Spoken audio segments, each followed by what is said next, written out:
La iluminación es una expresión del equilibrio establecido entre el alma humana y su triple vehículo de manifestación, mental, astral y físico. Es decir, de estabilizar nuestros pensamientos, necesidades y emociones continuamente a través de acciones que nos permitan permanecer en un estado sereno y elevado de conciencia.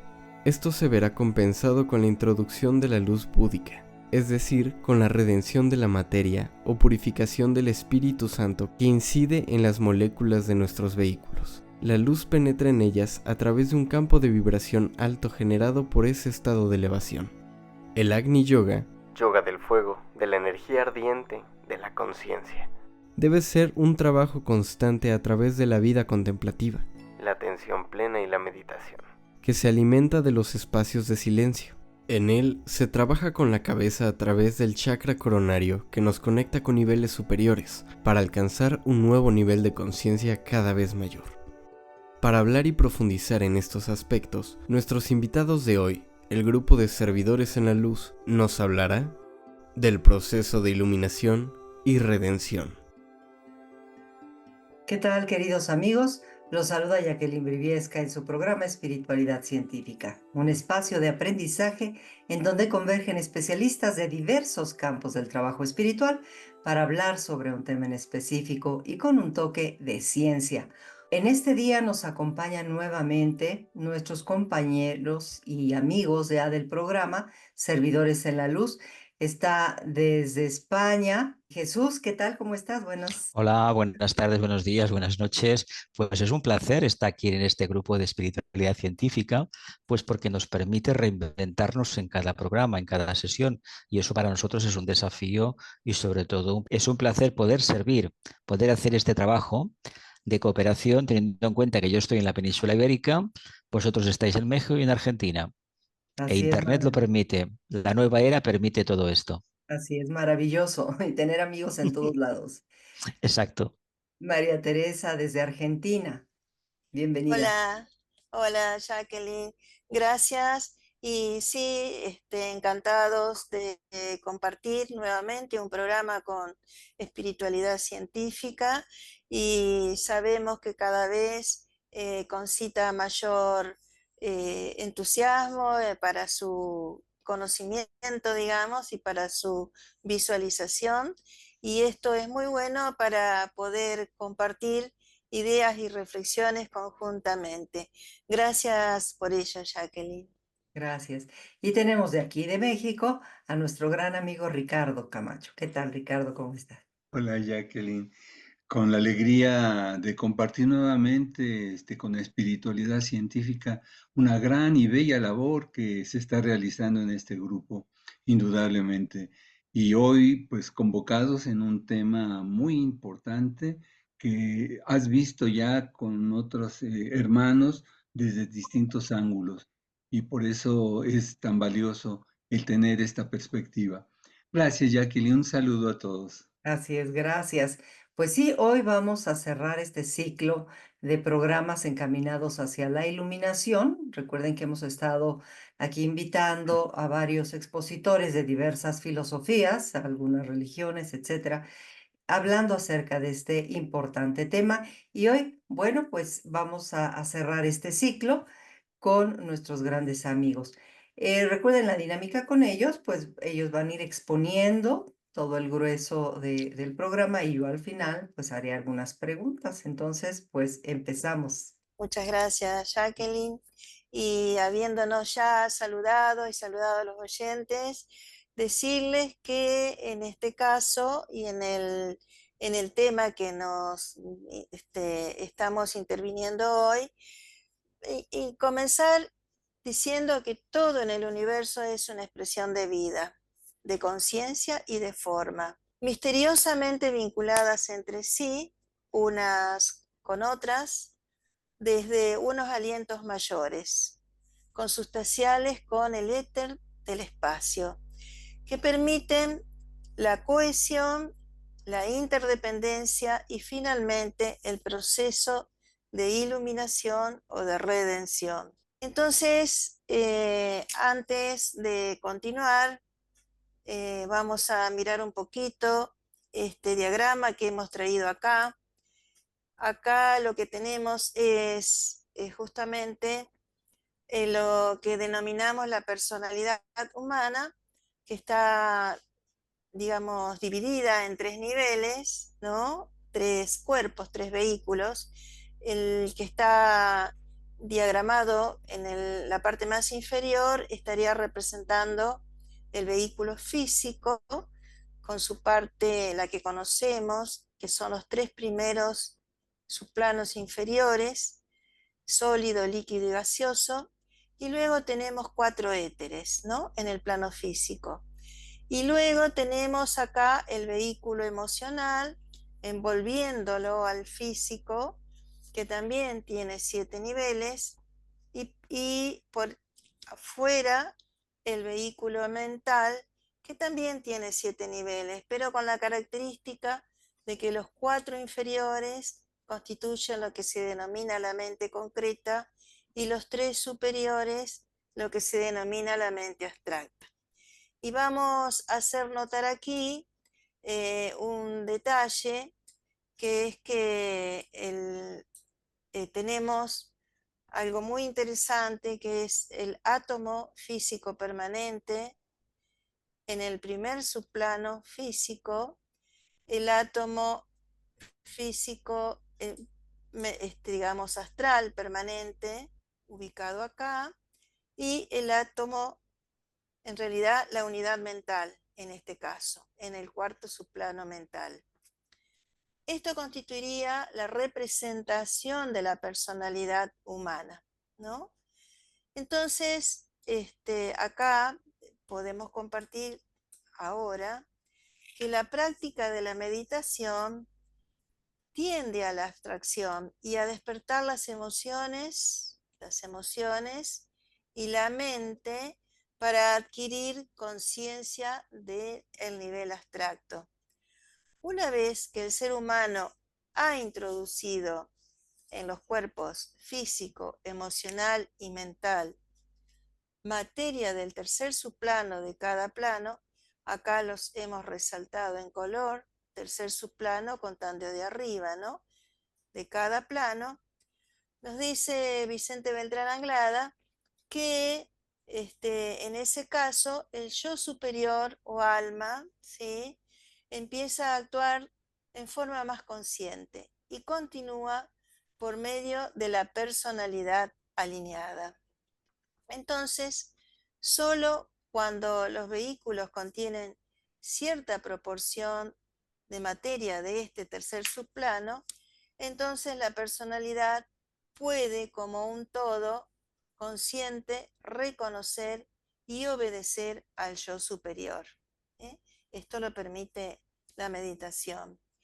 Y he aquí la lucha del aspirante para purificar y disciplinar el cuerpo físico, subyugar el vehículo emocional.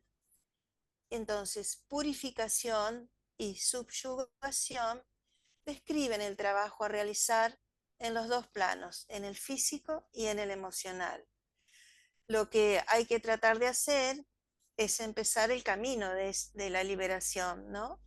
Entonces, no dando vueltas dentro de alguna estructura, teniendo en cuenta que por grande y maravillosa que sea, siempre será una cárcel si estamos dentro de ella. Así se podrán empezar a sentir las vibraciones de los niveles abstractos. Entonces es necesario recordar que esas vibraciones llegan por conducto del cuerpo causal o vehículo del yo superior, que aquí lo tenemos por encima de digamos, de ese tercer subplano, ¿no?, del plano mental abstracto. Y en este punto entonces Jesús preguntarte, ¿el verdadero pensamiento abstracto solo es posible cuando la personalidad se ha alineado suficientemente? Podemos decir que alineado como para formar un canal casi libre totalmente de obstrucciones. No olvidemos que este canal, este antacarana, esta comunicación entre la unidad aislada, que sería la personalidad, y la unidad consciente, que sería la tríada espiritual, se establece a través de un vínculo. Y este vínculo lo construimos los humanos. ¿Cómo? A través del pensamiento, a través de la meditación, a través de la correcta acción. El tema genérico para hoy es la iluminación. Y aquí empieza una parte de lo que deberíamos entender por iluminación. Podemos decir que es acción correcta, que es desapego. En realidad, en la vida diaria se demuestra resolviendo las cuestiones de la personalidad de una forma clara y real, no ficcionosa. Cuando actuamos de forma concreta, lo que estamos demostrando es el poder que tenemos de utilizar la mente concreta. Pero para trabajar la mente abstracta tenemos un pequeño problema, no hay referentes. Y el referente que tenemos nos han dado otros pensadores en el pasado, otras almas que han avanzado en el camino, pero nos falta la experiencia propia. Se nos dice que si meditamos, que si llevamos una vida ordenada y sobre todo concentrados en lo más elevado, poco a poco la conciencia empieza a hablar. Y si la conciencia habla, evidentemente las obstrucciones de la vida diaria desaparecen. Y luego además hay intervalos raros al principio, pero más frecuentes después, donde comenzarán a filtrarse ideas abstractas que irán seguidas a su debido tiempo de destellos de verdadera iluminación o intuición. Este proceso puede durar mucho tiempo en la vida del discípulo. Igual a los 15 años tuvimos un pequeño destello, a los 30 tuvimos otro más y a lo mejor a los 40 nos dimos cuenta que había la necesidad imperiosa de filtrar eso y sobre todo ponerlos en práctica. Si esos destellos se han puesto en práctica, no hay duda, no debería de haber duda, de que se ha producido una pequeña revelación. Otra cosa será hasta qué punto somos capaces de personalidad, porque entendamos que cuando se producen esos destellos, el alma se está hablando. Se acepte o no se acepte, el alma está llamando a la puerta. Yo, mi experiencia personal me dice que hay que responder. Hay que responder, pero con una condición: no dejar nunca de responder como almas. Y a su debido tiempo ya veremos si esos destellos son intuición, iluminación o simplemente astralismos, que también puede darse. Dice, pocos humanos están preparados todavía para recibir la iluminación, que simplemente es la luz de la intuición que derriba las barreras erigidas por la facultad de razonar. El gran agente generador de karma es precisamente la mente concreta, que tiene la gran facultad, podríamos decir, de erigir barreras, de fragmentarlo todo, analizarlo, pero que hoy por hoy carece de la síntesis para volverlo a integrar y entender qué propósito tiene la forma. Hoy por hoy esto no es factible, tenemos un bisturí muy agudo, seguramente lo cortamos todo, pero cuando lo intentamos juntar, eso no tiene vida. Y ahí es donde falta verdaderamente la intuición y la iluminación.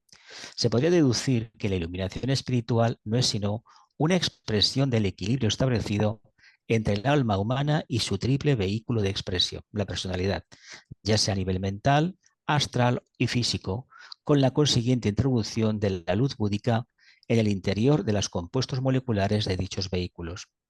Esta introducción de la luz determinará aquel fenómeno de radiación magnética que teóricamente se llama redención de la materia o purificación del Espíritu Santo. Si entendemos que la materia por sí misma es luz, esto lo descubrimos con el experimento Manhattan, famoso trabajo del señor Oppenheimer, la bomba atómica, descubrimos que la materia tiene luz. ¿Por qué no nos paramos a pensar que nuestros vehículos, que son materia, en el fondo también tienen luz? ¿Y cómo la vamos a ver?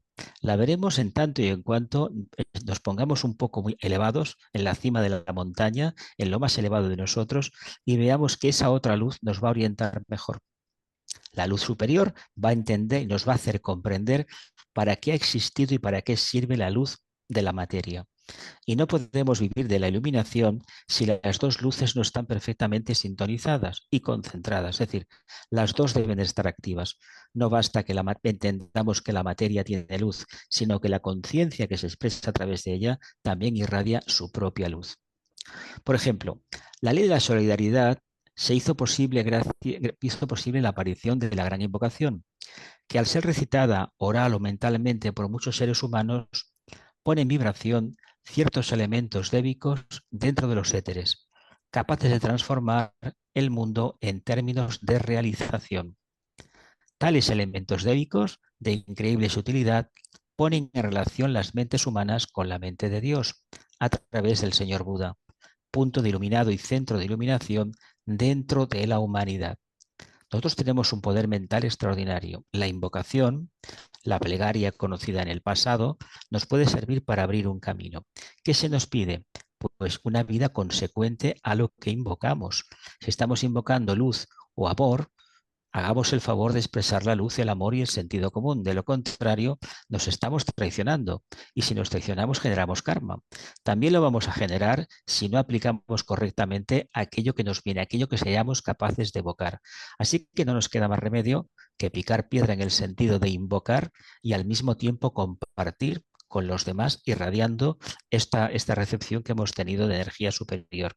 Dice, en ese momento podemos ampliar relación a Buda, a quien se lo define el iluminado. Bueno, cuando hablamos de este gran avatar, hay mucha mitología alrededor, hay a veces demasiada fantasmagoría al respecto.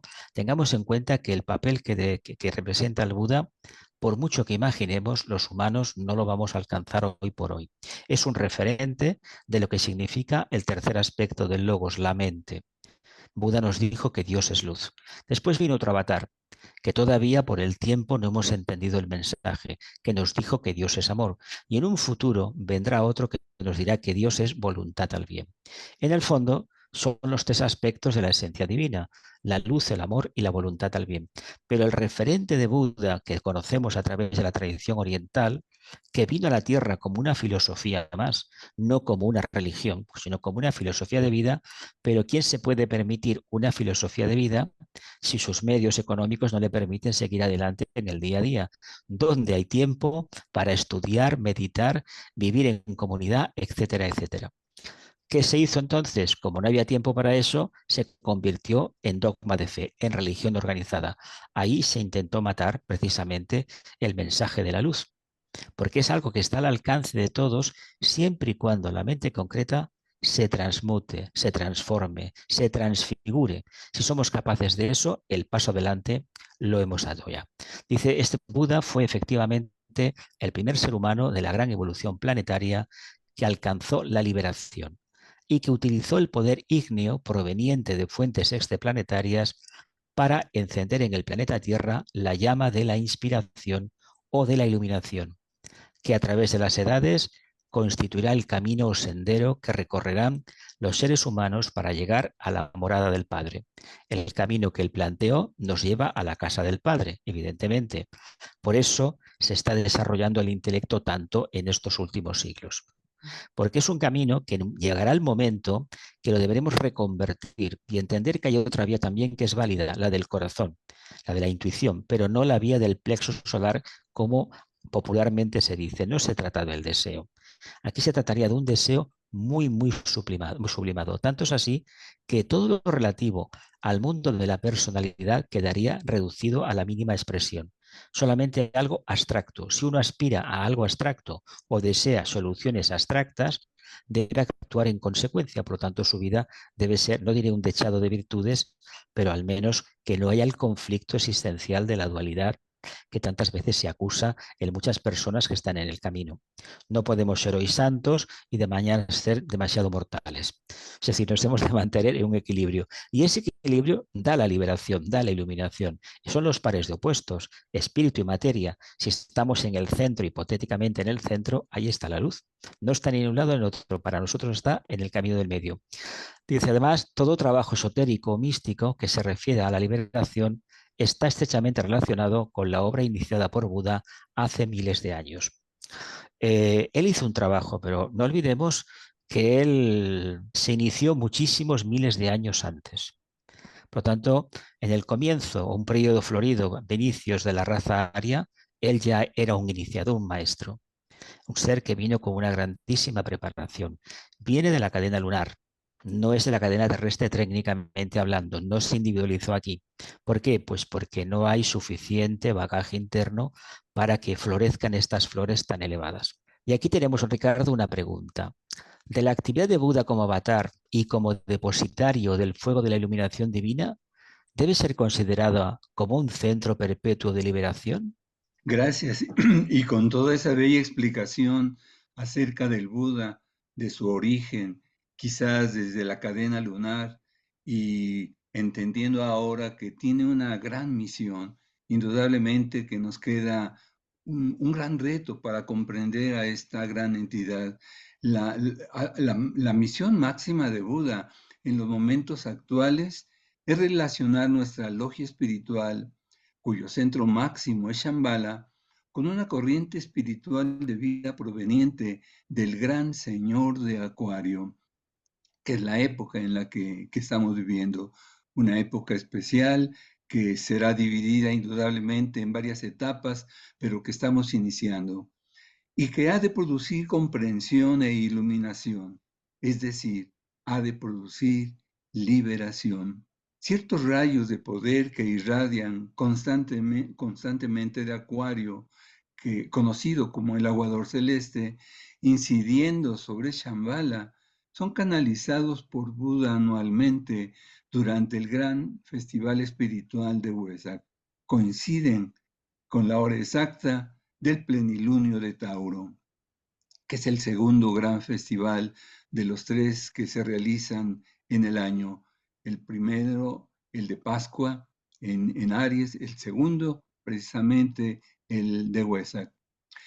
La vida de Buda, de permanente iluminación como la de Cristo, de constante redención, debe ser para nosotros el norte y la guía de todas nuestras meditaciones. Gracias al trabajo realizado por la meditación, poco a poco la mente se va sensibilizando a las influencias espirituales superiores, a la par de la construcción de lo que se denomina el Antakarana, el puente de luz, el hilo de luz, aquello que va a unir la parte concreta con la parte abstracta del alma humana. Ese hilo de luz que une la personalidad con el alma. Es así que la actividad meditativa se eleva del mundo de los significados concretos al de las realidades abstractas. Y a partir de ahí es posible establecer contacto con el plano causal y recibir directa iluminación de parte del ángel solar, que es nuestro maestro interno, nuestro yo superior, nuestro yo trascendente. Esta experiencia de elevadas perspectivas permite adentrar la conciencia en el plano búdico y obtener claras y directas percepciones de lo que hay que entender por unidad espiritual de los seres humanos y por fraternidad espiritual. De esta forma, la mente actuará como un centro permanente de iluminación espiritual y no como un simple depósito de recuerdos y de variados pensamientos. Y aquí, Tere, es el momento oportuno para podernos preguntar, ¿qué entidades constituyen el vehículo mental que es el que más nos interesa en este momento, ya que hablamos de iluminación precisamente? Hay varias entidades que son las que construyen a lo largo del tiempo el vehículo mental, y en principio los Añisbatas, los que se llaman así de ese modo, son quienes construyen este vehículo de los seres humanos y están conectados con el átomo permanente mental, como vimos anteriormente, situado en el nivel superior o abstracto del plano mental. Son de naturaleza radiante y su magnetismo es producido por la sutilísima energía eléctrica que manipulan, siendo su misión condensar la electricidad etérica del espacio para producir el mecanismo mental humano. Se manifiestan ocultamente como impulsos dinámicos. Están también otros Añisbatas que construyen las formas de pensamiento del ser humano. Están clasificados en orden al desarrollo mental de ese ser humano, ¿no es cierto? Y a su capacidad de emitir pensamientos, así como a la cualidad e intensidad de los mismos. Habrá lógicamente así una multiplicidad de devas en cada uno de los subplanos el plano mental, en donde el ser humano puede determinar impactos o de los que puede invocar la energía cualificadora que precisa para su iluminación espiritual. Entonces, la misión de estos ángeles o devas, los Añisvatas, constructores de formas de pensamiento, es estructurar bajo reglas geométricas las impresiones mentales humanas, sus reacciones frente a las ideas y sus propias elaboraciones mentales en el mundo del pensamiento. Dentro de una vastísima profusión de Añisvatas es establecida una distinción que produce dos definidas vertientes, una concreta y la otra abstracta. La concreta tiene que ver con las formas de pensamiento humanos corrientes, los que surgen de las elaboraciones intelectuales y las que resultan de su contacto con el campo del conocimiento concreto.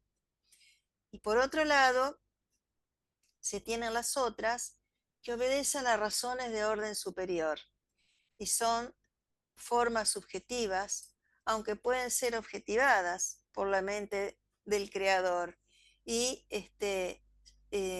son captadas intuitivamente inicialmente como ideas, ¿no? Por las mentes más creadoramente sutiles. La respuesta de la mente humana a tales ideas y su peculiar manera de interpretarlas, según su juicio y entendimiento, produce una especie particular, como decíamos, de formas geométricas. Estas formas geométricas son acogidas amorosamente por los devas y se convierten en ideales superiores que pueden ayudar a la humanidad en el devenir de su destino planetario. ¿Qué otras actividades realizan estos ángeles de la mente abstracta? Pues mira, los ángeles agnisvatas de la mente superior, en multiplicidad de huestes, jerarquías y funciones, cooperan con el Señor de la civilización en la obra de hacer comprensible el plan de Dios en las mentes humanas. Sus actividades son increíblemente diversas, pues por la calidad de sus respectivas misiones han de introducir luz en todas las áreas de la vida organizada de la humanidad, estimulando el germen de la inteligencia latente en el cerebro humano y acelerando el proceso de iluminación espiritual, con el consiguiente resultado del desarrollo de la mente y el gradual acercamiento al manantial de luz de donde surge la energía que cualifica el aspecto inteligencia en la vida de todo lo creado.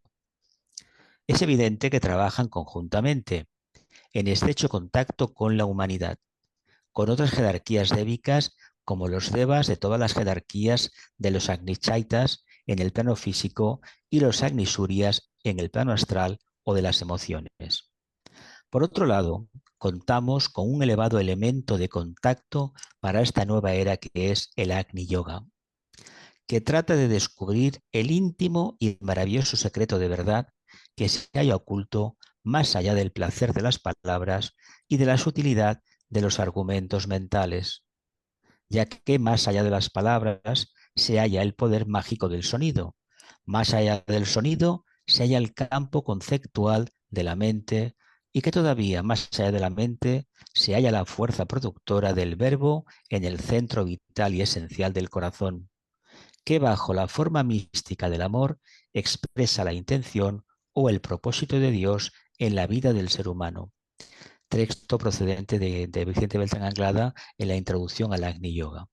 En el caso del pensamiento, no podemos decir que éste se haya extinguido, sino que se ha expandido tanto que ha llegado a un punto de identificación con el espacio, dejando de tener carácter sustancial.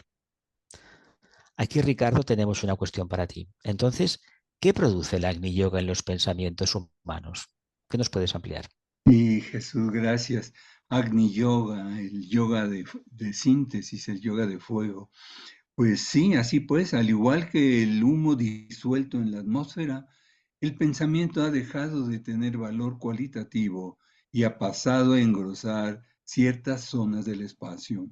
Así, Agni Yoga invita a pensar más allá de la mente a todos aquellos que de una o de otra manera han oído resonar la voz del silencio en su interior y están capacitados para reproducirlo y exteriorizarlo a través de los mecanismos variados de la conciencia.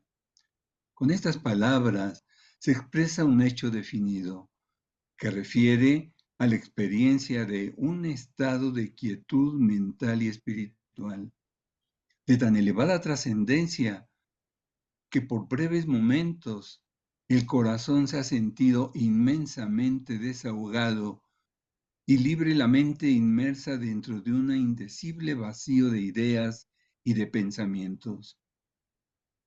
La escasa duración de tales momentos hace que la conciencia no pueda advertirlos con la suficiente claridad e intensidad para convertirlos en una experiencia definida o memorizable, pero tiene sus consecuencias vitales para el ser humano que los ha experimentado, pues al igual que relámpago en la noche oscura, que pese a la brevedad de su fulguración, permite orientarnos.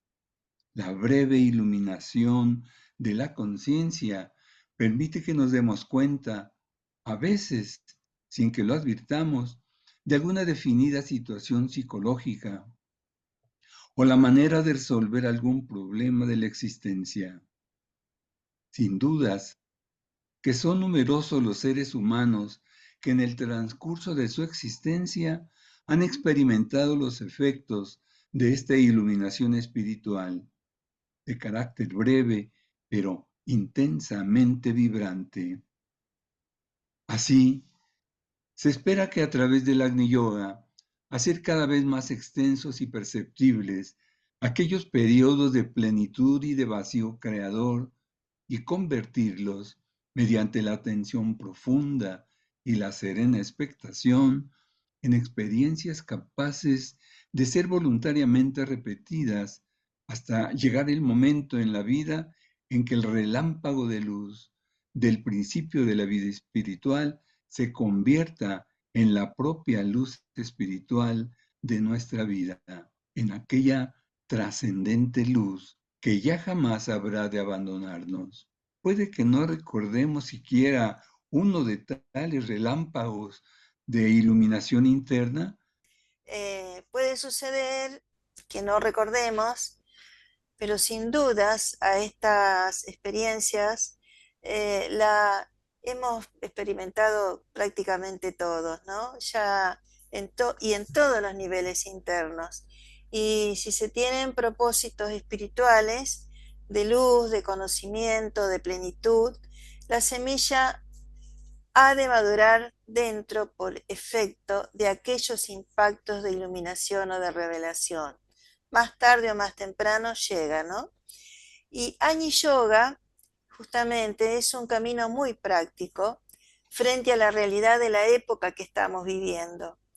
La técnica precisa el contacto llevado a cabo en regiones del espacio planetario consideradas habitualmente como inaccesibles.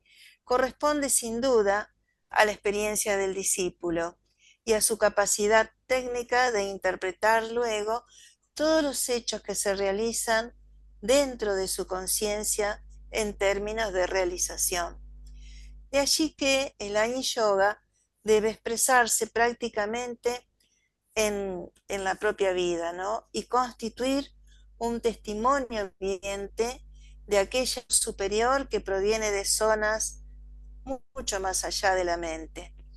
En este caso, la constante de la vida ha de ser la iluminación justamente, que es la capacidad de expresar en forma sencilla, comprensiva y convincente las altas verdades espirituales que constituyen el centro de sus intuiciones, de sus permanentes contactos con la luz inmortal que es esencia del plano búdico.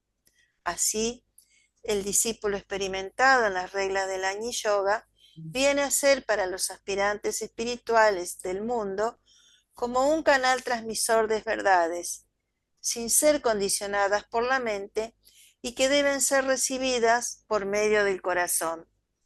El Añi Yoga ofrece estabilidad y equilibrio para poder vivir de acuerdo con aquella sagrada máxima guía del corazón del discípulo: mirar hacia arriba y ayudar abajo. Hacia Budi, que le decimos hacia arriba, se halla la luz de síntesis del eterno equilibrio entre todas las polaridades existentes. Y hacia abajo, en las regiones de manas de la mente, se halla el mundo de los aspirantes espirituales, necesitados de verdad, de luz y de comprensión. Entonces, Jesús, también significa que la iniciación marca siempre un grado determinado de iluminación.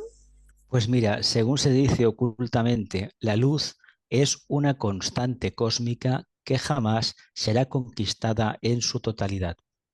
De ahí que cuando se habla esotéricamente de luz, de iluminación o de iniciación, se hace referencia siempre a un movimiento constante e ininterrumpido de coexpansión cíclica y no a una simple meta de llegada. La iluminación, en lo que a nuestro sistema solar se refiere, es una expansión de energías del segundo rayo de amor-sabiduría. Las energías solares, que provienen de este centro de amor, llevando las energías puras de la iluminación que redimen y liberan, proceden de la misteriosa estrella Sirio e inciden sobre el centro de Shambhala a través del planeta Júpiter.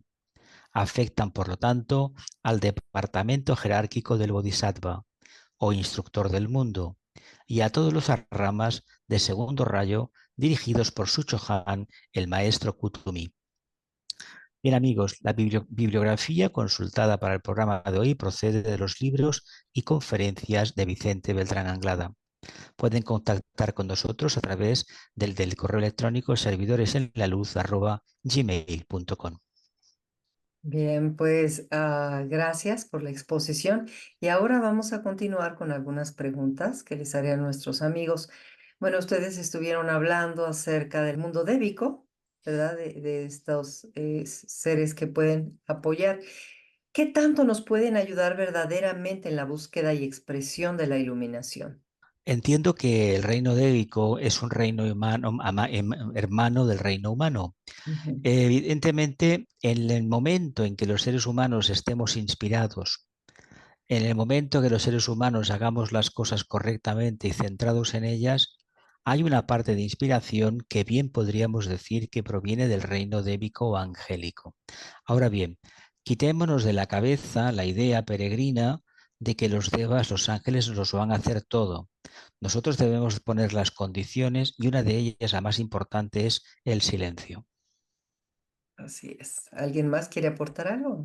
Sí, bueno, hemos visto algunas categorías, ¿no?, de ángeles solares que redimen o iluminan a los devas, llamados pitris lunares, ¿no?, que son los que originalmente han construido los vehículos de nuestra personalidad, como hemos dicho.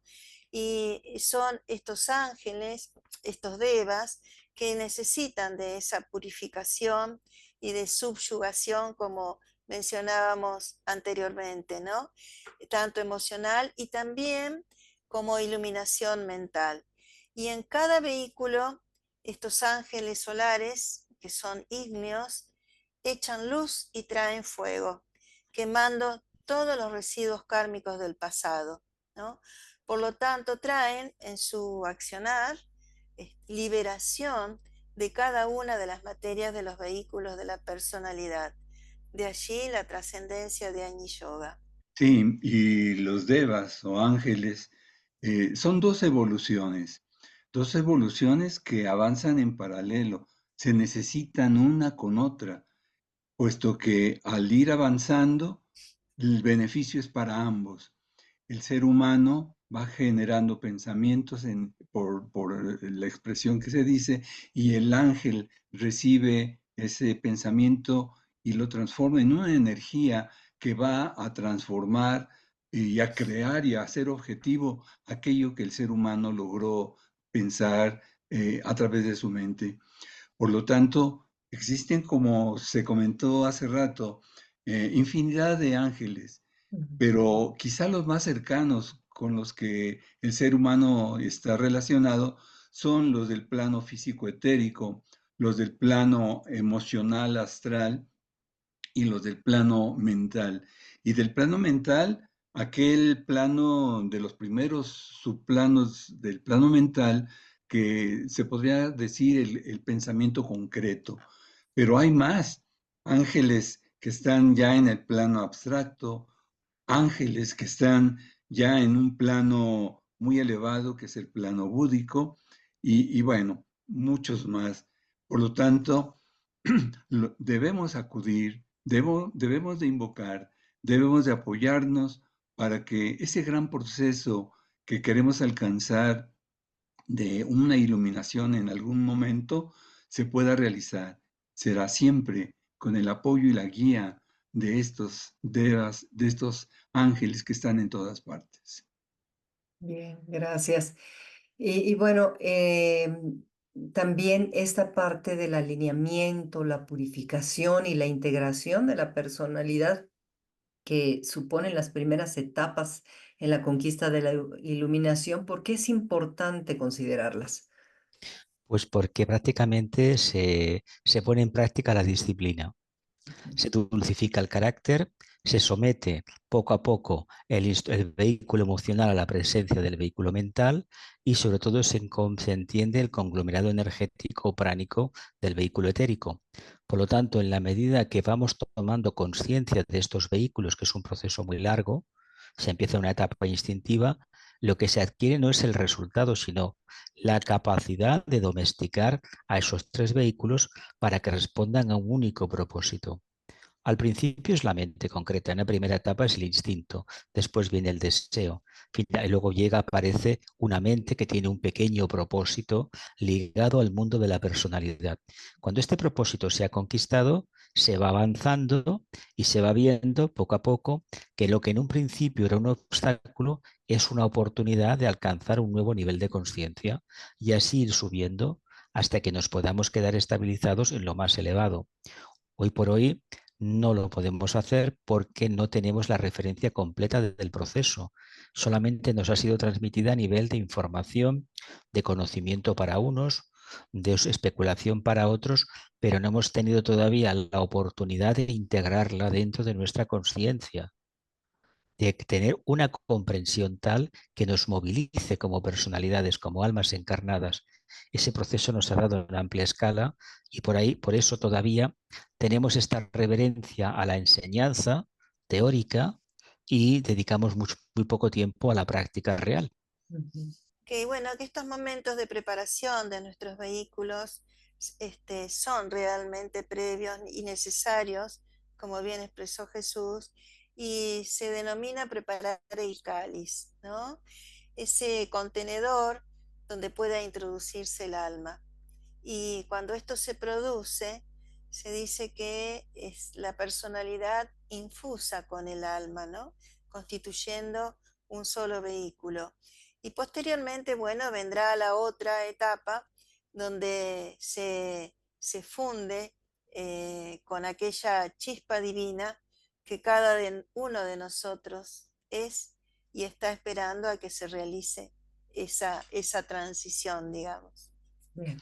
Sí, y somos recordar o reconocer más bien que somos una chispa divina que en otros términos se le conoce como la mónada, pero esta chispa divina es tal su poder que requiere de un vehículo, que es el alma, y el alma todavía es un elemento muy fuerte, muy poderoso, de gran energía, que el ser humano en su larga evolución no reconoce de momento.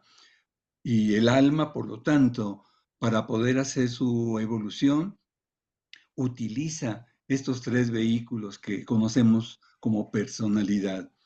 Pero estos tres vehículos, el físico, el emocional y el mental, tienen su propia independencia, quieren hacer lo que ellos quieren y por lo tanto son como briosos caballos que cada quien quiere jalar para su lado. ¿Cómo hacer que se alineen? ¿Cómo hacer que se vayan liberando de lo indeseable, cómo hacer que sirvan de vehículos para que el alma se pueda manifestar verdaderamente y entonces evolucionar a niveles mayores y así, en su momento, alcanzar iluminación.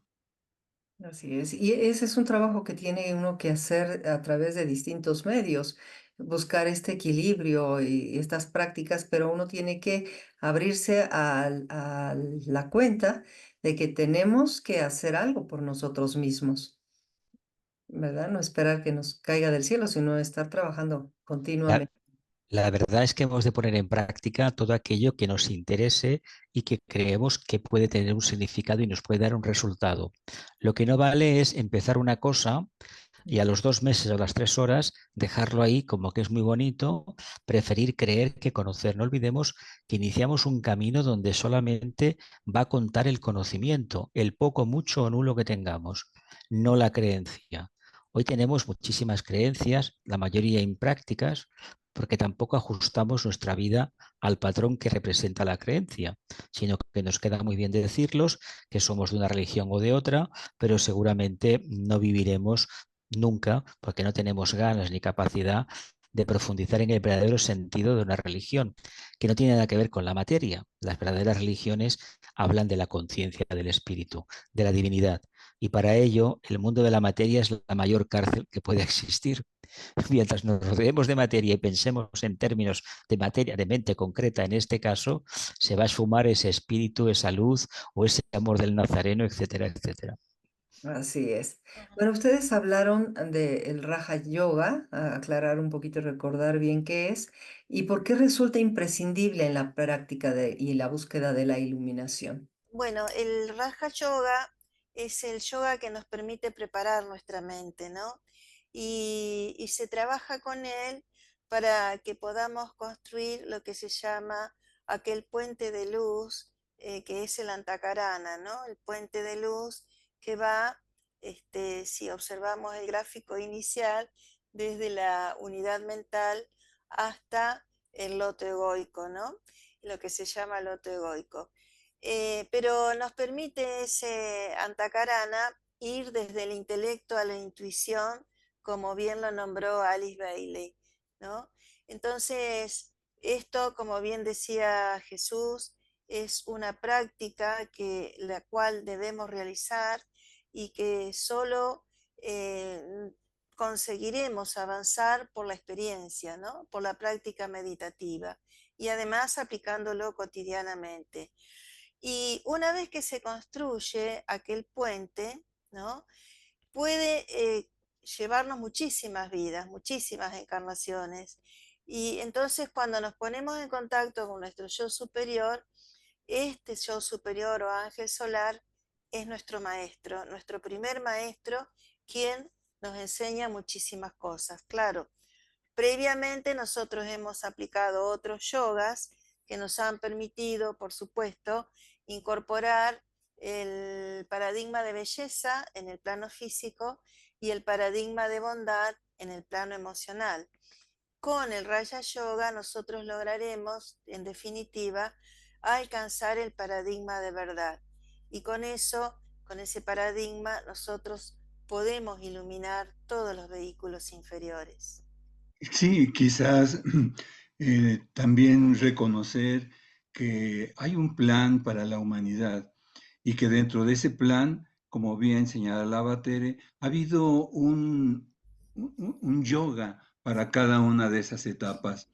Para la etapa muy inicial, en aquella lejana raza lemur, hubo lo que se llamó el Hatha Yoga. Era para el cuerpo físico, indudablemente. Se alcanzó, se logró. eh, con eso el arquetipo de la belleza que ya se señalaba. Pero luego siguió ya con la raza Atlante otro yoga, que es el Bhakti Yoga, el yoga de la emoción, de poder tener el control de esas emociones. Pero cuando llega la raza aria, la raza actual, se entrega precisamente el Raja Yoga, que es una preparación para que la mente pueda estar preparada y pueda servir para los propósitos de evolución. Pero se ha llegado el momento muy especial en el desarrollo de la humanidad de avanzar a otro yoga, que es precisamente el que sigue, el Agni Yoga, que sintetiza todos los anteriores, el yoga de fuego, y que nos va a servir a la humanidad como un todo en esta época, esta era especial, la era de Acuario, que ya estamos encaminando y estamos ya actuando en ella. Y en este sentido, ¿cuáles son estos principios del Agni Yoga para poder desarrollarlo? Básicamente, plena atención, serena expectación y sobre todo hay que tener en cuenta que la vida contemplativa, que es de lo que nos habla el Agni Yoga, procede precisamente de esos estados de plenitud que se consiguieron a través del Raja Yoga. No olvidemos que aunque los pongamos de una manera por separado, en el fondo es un proceso natural, una consecuencia de un trabajo. En realidad, el Agni Yoga se alimenta de los espacios de silencio que se ha conseguido con la meditación del Raja Yoga. Generalmente, le prestamos mucha atención a los mantras cuando se medita, pero hay que tener en cuenta que hay que escuchar el mantra internamente, hay que oírlo y cómo se movilizan los éteres, y de ahí en ese vacío poco a poco ganar confianza que nos va a servir para mantenernos concentrados en una idea, plenamente activos al mismo tiempo y sobre todo con algo muy importante, que esa serena expectación o esa vida contemplativa nos va a permitir estar simbólicamente en dos mundos.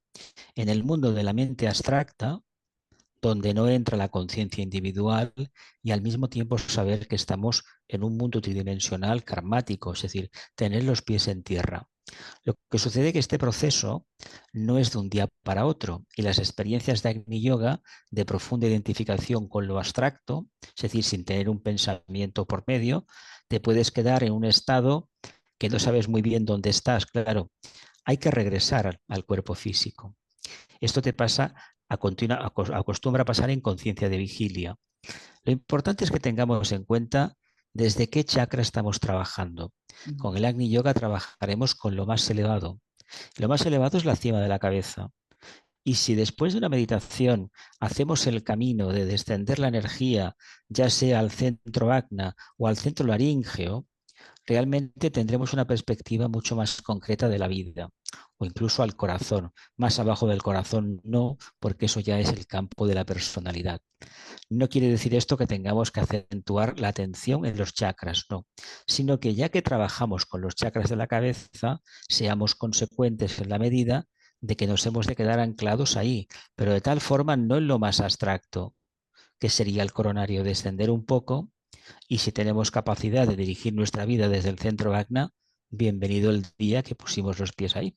Esto es importante porque fíjate que la mayoría se concentra en las prácticas, bueno, siempre trabajar desde el chakra básico de abajo hacia arriba, pero Ujú. es ahora fundamental más bien traer esa luz de arriba hacia abajo. Es Entonces, que se trata conectar de eso. y saber que tenemos ese poder, ¿no? De estar acá, Ujú, digamos, en este sobreser para ujú. jalar y Sí. empezar a activar los otros chakras, ¿no? De hecho, el Kundalini sube en la medida en que el alma, el centro coronario, Ujú, llama precisamente al centro Muladhara. ujú, Sube la energía del básico. Sí que es verdad que hay un movimiento, pero en la medida que se utiliza el deseo, tanto del plexo solar, del sacro y del básico, esas energías empiezan a ascender. Se empieza a tener más vida mental, una atención más plena, se activa el laríngeo, sin tener idea la mente en este caso, y poco a poco eso va tirando hacia arriba de la energía. Claro, tiene que ir acompañado de un trabajo racional en el día a día, darte cuenta que no eres la persona de antes, que tenías nervios, que te equivocabas, que estabas ansioso de resultados, sino que estás equilibrado y que empiezas a dominar algo que hay dentro de ti, que creías que existía o que no existía, pero que al final entiendes que se haya trabajado tanto por conquistarlo. En el fondo no deja de ser el fuego clásico de toda la vida, pero no es el fuego kundalínico enteramente entendido. Te activa, evidentemente, pero ya hay una parte de fuego solar, de fuego de conciencia. Es el mismo fuego. Lo único que diferencia es que no es lo mismo utilizarlo de manera instintiva que de manera consciente. así es. Pues bien, fíjate que, bueno, en todos los programas que hemos hecho acerca de la iluminación, todos coinciden en esta práctica meditativa. Y les preguntaría a ustedes, entonces, ¿esta práctica es capaz de transformar la emoción y posibilita realmente un pensamiento iluminado? Absolutamente sí. Sí, es cierto. La meditación, cuando es correctamente realizada, tal como explicaba hace un momento Jesús, en el sentido de que debemos activar en ese desarrollo, en ese desenvolvimiento, los centros superiores, entonces trae eso, como decíamos, equilibrio psicológico y armonía mental. Y esto prepara sin duda las bases para poder recibir ideas a través de la intuición, ¿no? Y este proceso de meditativo puede durar años o vidas, como dijimos anteriormente, hasta que nos permite identificar realmente ese ser interno y poder entonces hacer un contacto permanente con en los niveles búdicos. Sí, la correcta meditación va a ser fundamental para poder entrar a aquella gran esfera del silencio, un silencio absoluto, total, donde ya no hay formas, donde existe la esencia divina y donde en ese gran vacío seguramente que es cuando llegan aquellos grandes chispazos de iluminación que nos empiezan a conectar hacia los planos superiores. La intuición será una de las características que se van a estar manifestando. Y es así como nos va acercando al manejo de este yoga de fuego, donde se nos pide cómo estar atentos a todo lo que sucede dentro, fuera de nosotros, cómo estar serenamente expectantes ante todo lo que suceda. La serena expectación, una de sus principales características es alejar el miedo, que es una terrible entidad en la humanidad. Y luego un gran proceso de adaptación continua, constante, a todos los cambios que se van a ir sucediendo en nosotros y en el mundo exterior. Es un gran proceso. Así es. Pues sí, y por último, en este sentido, ¿qué, qué tanto es para nosotros difícil comprender el esfuerzo que se necesita para desarrollar la iluminación? Bueno, esto puede llevar vidas, como dijimos, Jacqueline. Es decir, fijémonos en esto, que hace unos 18 millones de años se instaura la jerarquía espiritual planetaria en la Tierra y en ese momento, en una segunda etapa, se invoca a los ángeles solares que acuden para sembrar la mente en quienes, en los hombres animales que estaban viviendo en ese momento y también en aquellos, en 4 especies. Estas especies eran especies animales, ¿no? Los cánidos, los paquidermos, los felinos y los equinos. Y en estos 5, digamos, los cuatro especies animales y el hombre animal, ahí se introducen los ángeles solares y se siembra la mente. Y desde allí comienza todo el proceso. En ese momento se produce para el ser planetario una iniciación que se llama el de la individualización, cuando es esta introducción de los ángeles solares, ¿no? En cada uno de estos entes. Y allí comienza este proceso que en definitiva es consecutivamente un proceso de iluminación, porque es la toma de conciencia de cada uno de los vehículos y bueno, y llegamos actualmente a que muy pocos aún han conseguido la liberación e ingresado. En aquel momento ingresaron al reino humano, ¿no? Y esos humanos, hoy por hoy, son pocos los que han ingresado al quinto reino, que se han liberado del humano ingresando al quinto reino. Si bien hay muchos que hoy se están preparando.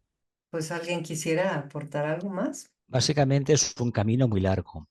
Lo importante es que nos demos cuenta que el resultado primero que hay, o después de unos años, según la persona, del trabajo interno es confianza en lo que se está haciendo. Cuando esta confianza nos acompaña, prácticamente desaparece ese problema del espacio-tiempo, de la mente abstracta y de la mente concreta. Esa dualidad desaparece, uno encuentra cierta paz, cierta quietud interna y el trabajo ya no le va molestando tanto como antes. Sí que hay dificultades, evidentemente, pero las ve como algo necesario para mantenerse alerta. No olvidemos que una vida regalada, una vida cómoda, no es el mejor camino, el mejor campo para desarrollar la conciencia, y menos aún acercarse a la jerarquía o al alma, porque no porque las dificultades quieran decir que eres más sacrificado y más inteligente si las resuelves, no, sino que si estamos ocupados en solucionar el problema de la personalidad para revertir la de las cualidades del alma, estamos plenamente activos. Si nos creemos, porque hemos tenido una pequeña expansión de conciencia, que la luz nos va a acompañar siempre, nos equivocamos totalmente. Hay que continuar alerta y trabajando en un nivel un poco más superior. Sí, es un enorme y largo camino, como se ha señalado, y siempre compararlo como la escuela de la tierra. Y en esta escuela de la tierra, cada vez que encarnamos es como un día de clases, pero necesitamos muchísimos días en cada una de esas aulas para seguir avanzando. Pero llegará un momento en que esos niveles de educación, desde lo básico, la primaria, la secundaria, llegar al bachillerato espiritual y entrar a la universidad espiritual de la vida, es un gran camino. Pero al final de esa universidad habrá 5 bellos exámenes conocidos como iniciaciones que el ser humano deberá ir presentando. Será su gran momento. Serán etapas de preparación, seguramente ya en el sendero, casi llegando a la cúspide de la montaña, para que el ser humano finalmente logre un gran anhelo, el poder pasar al quinto reino, el reino de los devas, el reino de los adeptos, de los maestros ascendidos. Es un gran proceso, pero hacia allá vamos todos.